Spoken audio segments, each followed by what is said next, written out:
طلاق بنیادی طور پر مرد کی طرف سے اس بات کا اعلان ہے کہ اس کی جو منکوحہ ہے یا اس کی جو بیوی ہے وہ آج کے بعد اس کی بیوی نہیں رہی، یا وہ اس سے جو عقد نکاح ہوا ہے اس کو ختم کر رہا ہے۔ صحیح۔ اور یہ اعلان مرد کی طرف سے عورت کے مطالبے پہ یا عورت کے مطالبے کے بغیر ہے۔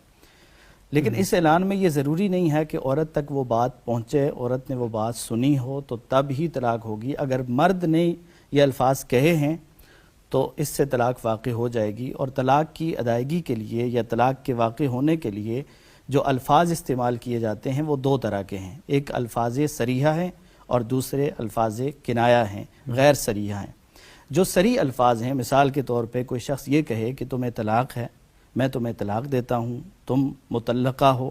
اگر خاوند اپنی بیوی کو اس طرح کے الفاظ کہتا ہے تو اس میں یہ بھی ضروری نہیں ہے کہ اس کی نیت طلاق کی ہے یا نہیں ہے۔ اگر اس نے یہ الفاظ کہے ہیں تو طلاق واقع ہو جائے گی۔ رسول اللہ صلی اللہ علیہ وسلم نے فرمایا ثلاث جدہن جد وہزلہن جد، کہ تین کام ایسے ہیں کہ اگر وہ سنجیدگی کے ساتھ کیے جاتے ہیں تو پھر بھی واقع ہو جاتے ہیں، اور اگر وہ مذاق میں بھی کیے جاتے ہیں تو وہ واقع ہو جاتے ہیں، اور ان میں سے النکاح والطلاق والعتق والعتاق، کہ ایک نکاح ہے، دوسرا طلاق ہے، اور تیسرا غلام کو اگر کوئی شخص مذاق میں بھی آزاد کرنے کا کہتا ہے تو وہ آزاد ہو جائے گا۔ تو یہ جو الفاظ صریحہ ہیں اس میں یہ الفاظ بولنے والے کی نیت کا اعتبار نہیں ہے بلکہ اس کے الفاظ کا اعتبار ہے۔ اس نے جب الفاظ ادا کر دیے یا لکھ دیے یا پیغام بھیج دیا تو اب وہ پہنچا ہے یا نہیں پہنچا۔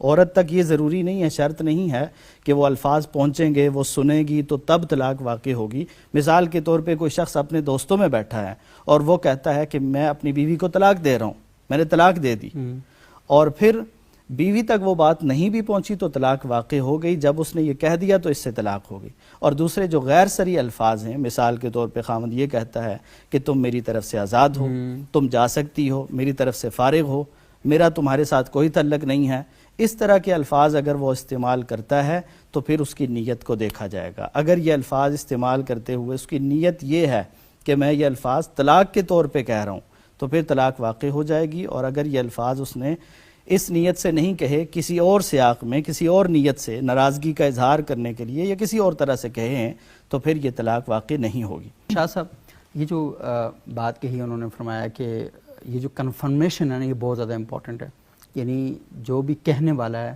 وہ اصل میں کیا کہہ رہا ہے، وہ مذاق میں کہہ رہا ہے یا سنجیدہ حالت میں کہہ رہا ہے۔ اور دوسری بات، یہ ڈراموں والا سوال بھی میں کرنا چاہ رہا تھا، کیونکہ ڈراموں میں تو آئے روز نکاح ہوتے رہتے ہیں نا، اور ایک پاکستان میں بڑا ایک ایشو بھی بن گیا تھا، ڈرامے کے اندر انہوں نے قبول کر لیا تو پھر بڑا ایک ملاکھڑا کھڑا ہو گیا تھا سارے اس کے اوپر۔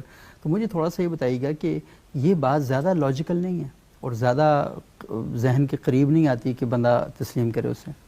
دیکھیں، بنیادی طور پر تو یہی ہے کہ مراد متکلم کو دیکھا جاتا ہے، صحیح، لیکن یہاں چونکہ ہمارے پاس نص آ گئی اور جب اللہ کے رسول کا فرمان واضح طور پر آ گیا کہ صرف 3 کام ہی ایسے ہیں جن میں مذاق میں بھی وہ کام واقع ہو جائیں گے، اس میں اصل میں ہمیں یہ حساسیت بتائی جا رہی ہے کہ میاں بیوی کا رشتہ بہت قریبی ہے لیکن یہ بہت حساس بھی ہے۔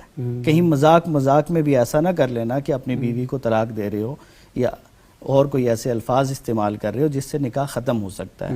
تو ان الفاظ کی حساسیت کو اور اس رشتے کی حساسیت کو ہمیں سمجھنے کے لیے، تاکہ ہم اس کو سمجھ سکیں اور صرف یہاں مراد تک ہی نہ رہیں بلکہ الفاظ کا بھی خیال رکھیں، کیونکہ آپ اگر یہ الفاظ مذاق میں بھی بیوی سے کہیں گے نا اور اس کا جو دل ٹوٹے گا اور اس پہ جو گزرے گی، شاید وہ خواتین اس بات کا اندازہ کر سکتی ہیں کہ ان کے ساتھ کیا ہوگا، اگرچہ بعد میں آپ کہہ لیں جی کہ میں تو مذاق کر رہا تھا۔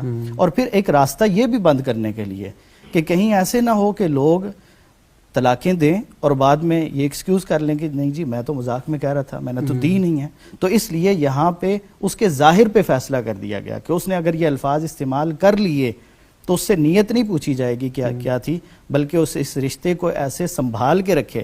اللہ تعالیٰ قرآن مجید میں فرماتے ہیں نا وَمِنْ آیَاتِهِ أَنْ خَلَقَ لَكُم مِّنْ أَنفُسِكُمْ أَزْوَاجًا لِتَسْكُنُوا إِلَيْهَا وَجَعَلَ بَيْنَكُم مَّوَدَّةً وَرَحْمَةً۔ یہ وہ رشتہ ہے۔ دیکھیں، ماں باپ کا اختیار بندہ خود نہیں کرتا، اللہ تعالیٰ نے کیا ہے. بہن بھائی کس کو بنانا ہے؟ اللہ تعالیٰ نے اختیار کیا. بندے کو کوئی موقع نہیں دیا، لیکن یہ وہ رشتہ ہے جہاں بندے کو موقع دیا ہے. ایجاب و قبول کے ذریعے سے یہ رشتہ قائم ہوتا ہے. تو اس کا خیال رکھنا بھی اور اسے اللہ کی نشانی سمجھنا بھی ضروری ہے، اور اس میں مذاق میں بھی کوئی ایسا لفظ نہ کہا جائے جو بعد میں رشتے کے ٹوٹنے کا سبب بن جائے. مثال کے طور پہ ایک بندہ کسی کے سامنے مذاق میں کہتا ہے کہ میں نے اپنی بیوی کو طلاق دی، اور کل اسی کے ساتھ رہ رہا ہے، تو لوگ کیا کہیں گے؟ لوگ کہیں گے بدکار ہے، اس کے ساتھ رہ رہا ہے جس کو طلاق دی ہوئی ہے. وہ 1000 دفعہ کہے نہیں میں نے تو مذاق میں کہا تھا، کوئی مانے گا؟ تو اس لیے یہ رشتے ایسے ہیں کہ اس میں مذاق بھی اگر کوئی کرتا ہے تو اللہ تعالیٰ نے یہ شریعت بنا دی ہے کہ اس کا مذاق بھی پھر سنجیدہ ہی شمار ہوگا اور اس سے حکم صادر ہو جائے. صحیح.